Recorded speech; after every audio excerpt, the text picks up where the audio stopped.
Supreme court को intervene होना पड़ा है, सेंटर को बोलना पड़ा है कि कर्नाटक को ऑक्सीजन दीजिए। क्या इसे किस तरह देख रहे हैं? क्या येडियुरप्पा डबल इंजन की सरकार है, फिर भी नाकामी है, सेंटर से भीख मांगना पड़ रहा है हमें?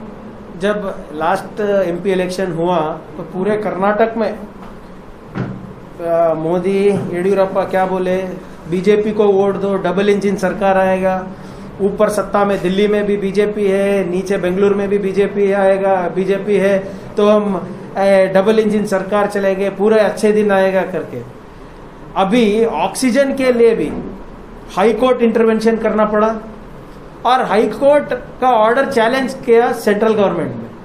तब भी हमारे जो 25 एमपी हैं बीजेपी के, एक लफ्ज भी नहीं बोले। इतने नालायक और कमजोर एमपी मैंने जिंदगी में नहीं देखा है। हाँ भाई, हमारे सरकार को, हमारे राज्य को ऑक्सीजन की जरूरत है, उसके लिए हम लड़ रहे हैं। जाके हम प्रधानमंत्री से रिक्वेस्ट करेंगे कि ये जो दावा है, ये जो पिटीशन है, उसके खिलाफ आप मत दर्ज कीजिए करके एक भी नहीं बोला। तो इससे पता चलता है कि कितना हमारे जो संसद है, पूरे 25 लोग कितने नाकाम हैं। और जाके हाँ भाई, खुद के लिए तो नहीं मांग रहे ना, कर्नाटक के आवाम के लिए मांग रहे हैं। तो जाके पूछना क्या है, बोलना क्या है, वो भी नहीं पता है। तो ये हमारे जो एमपीज है कंप्लीटली यूजलेस है। एंड आई थिंक अगर हमारे आवाम को बचाना चाहिए तो ये लोग राजीनामे देना अच्छा है, इस्तीफा देना अच्छा है। कर्नाटक के वैसे तो अन्याय हो रहा है, वैक्सीन में अन्याय हो रहा है, रेमडेसिविर में अन्याय हो रहा है, ऑक्सीजन में अन्याय हो रहा है, जीएसटी में अन्याय हो रहा है, फ्लड रिलीफ में अन्याय हो रहा है, इम्प्लीमेंटेशन ऑफ मनरेगा में अन्याय हो रहा है। तो ये 25 लोग रख के भी क्या फायदा? तो it is better that this 25 MPs resign. Sir, Tejasvi Surya का चैप्टर सामने, जिसमें जो सो कॉल्ड बेड स्कैम को एक पर्टिकुलर रंग देने की कोशिश की गई है, हुकूमत की नाकामी को जो एक रंग देकर उसको छुपाने की कोशिश की गई है।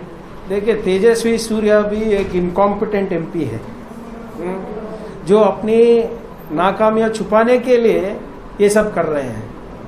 अभी सरकार उनकी है, सेंट्रल गवर्नमेंट उनकी है, स्टेट गवर्नमेंट उनकी है, बीबीएमपी उनकी हुकूमत थी।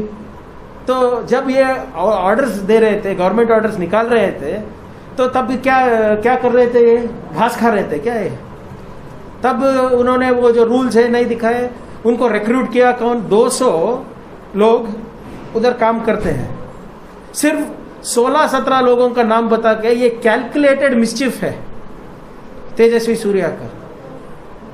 ये जो अभी एक ग्रुप डी एम्प्लॉय को भी लेते हैं सरकार में, तो एक क्राइटेरिया रहता है। वो क्राइटेरिया देने वाला कौन? सरकार देता है। सरकार में है कौन? बीजेपी है। तो तब क्या कर रहे थे? और विदाउट एनी एविडेंस जाके सिर्फ एक कम्युनिटी का नाम लेके ये सब हो रहा है करके, मादरसा चला रहे, ये चला रहे करके बोलना उनकी इमेच्योरिटी दिखाती है और उनकी इंटेंशन दिखाती है। ये जो बेड स्कैम है, ये जो चामराजनगर में हुआ, जो अफजलपुर में हुआ, जो कलबुर्गी में हो रहा है, जो स्टेट में हो रहा है, उनको उस नाकामियों को छुपाने के लिए ये एमपी ऐसी हरकतें कर रहे हैं। और चलो होने के बाद, why I am telling you he is immature, is ये जो स्कैम करके निकाला है, उस स्कैम में इन्वॉल्व कौन है? उनका ही एमएलए है। उनके एमएलए के पीए के खिलाफ आज एफआईआर दर्ज करने वाले हैं करके सुनने में आ रहा है। एमएलए खुद बोल रहा है नहीं, वो 2-3 बेड सिर्फ मैंने हमारे लोगों के लिए किया था। अरे एक भी करो तो प्रॉब्लम है ना, मैं मर्डर नहीं किया, मैंने हाफ मर्डर किया है करके बोले तो ये जो है ये कंप्लीटली मिसफायर्ड है। ये तेजस्वी सूर्या पहले से ही ऐसा है, अभी ऐसा। वो जब जीएसटी कॉम्पनसेशन नहीं मिल रहा है तो उसके खिलाफ क्यों नहीं उठाया आवाज? जब ऑक्सीजन कम मिल रहा है उसके खिलाफ क्यों नहीं उठाया आवाज? वैक्सीन कम मिल रहे हैं, वैक्सीनेशन ड्राइव नहीं हो रहा है बेंगलुरु में और कर्नाटक में, तब उनकी आवाज को क्या हो जाता है? जब उनका नाकामियां छुपाने के लिए ये हिंदू मुसलमान का लेकर आते हैं। अब अभी तक प्रूव नहीं हुआ। पहले जो नहीं वही बोल रहा हूँ, फर्स्ट वेव में कुछ जो हमने गलतियां की, ये सरकार ने गलतियां की थी, उससे कुछ नहीं सीखे। सेकेंड वेव में वही गलतियां दोहरा रहे हैं।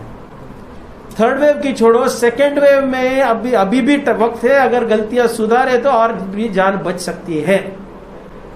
Third wave we will see later. What are you doing now? जैसे आपने बोला कलबुर्गी में एज ग्रुप 11 से लेके बिलो 50 तक positive cases is more than 60%।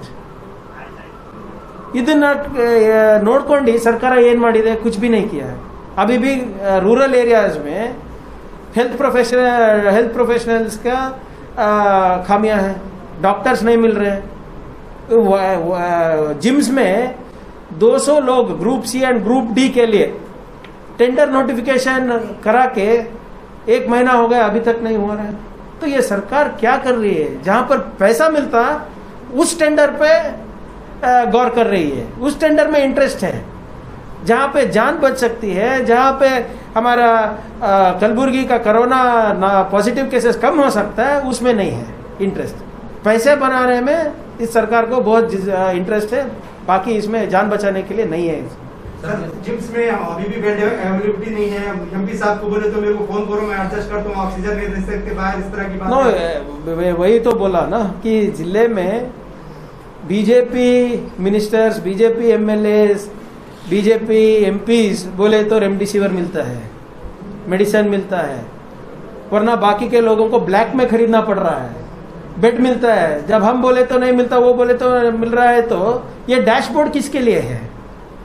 ये जो रोज दिखा रहे हैं कितना बेड कहाँ पर है, प्राइवेट में कितना है, गवर्नमेंट में कितना है, तो वो सब तो गलत है। फिर देखिए, मैंने तो पहले 1 महीने से मैं बोल रहा हूँ कि जो प्राइवेट में ऑक्सीजन डिमांड है उसको ऑडिट कीजिए, सरकार में जितना चाहिए उसको ऑडिट कीजिए। पूरे जब ये गवर्नमेंट सेक्टर और प्राइवेट सेक्टर को कितना चाहिए 1 महीने में, और केसेस जो परसेंटेज इंक्रीज हो के, इसके हिसाब से एक साइंटिफिक नंबर दे के उसको कैसे आप करेंगे। आप बेल्लारी से रॉ मटेरियल मंगाएंगे, महाराष्ट्र से मंगाएंगे, सिलेंडर कैसे फिलअप करेंगे, वो एक ऑडिट रिपोर्ट है तो कर सकते हैं। शरण प्रकाश जी ने ऑलरेडी बोला है कि कैसे 100 बेड को 200-300 बेड ऑक्सीजन बेड कर सकते हैं, बट सुन रहा है कौन? और कितनी बार हम बोल सकते हैं? मैंने तो लिख के भी दिया है।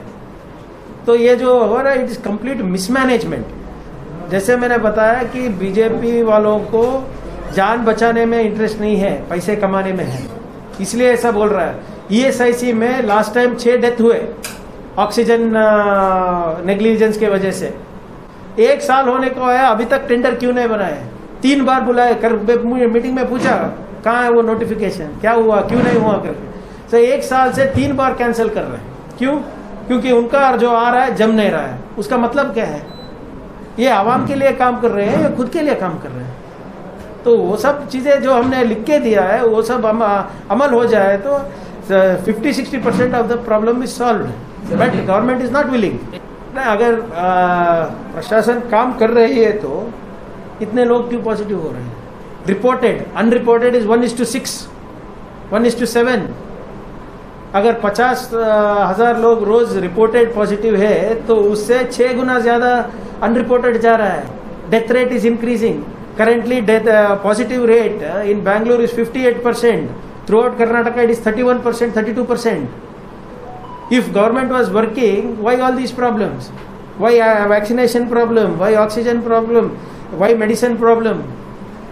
Why Supreme Court जाने की जरूरत क्या थी? अगर सरकार काम कर रही है तो लोग क्यों रास्ते पे मर रहे हैं? सरकार काम कर रही है तो लोग भूख से क्यों मर रहे हैं? सरकार काम कर रही है तो सरकार काम नहीं कर रही है।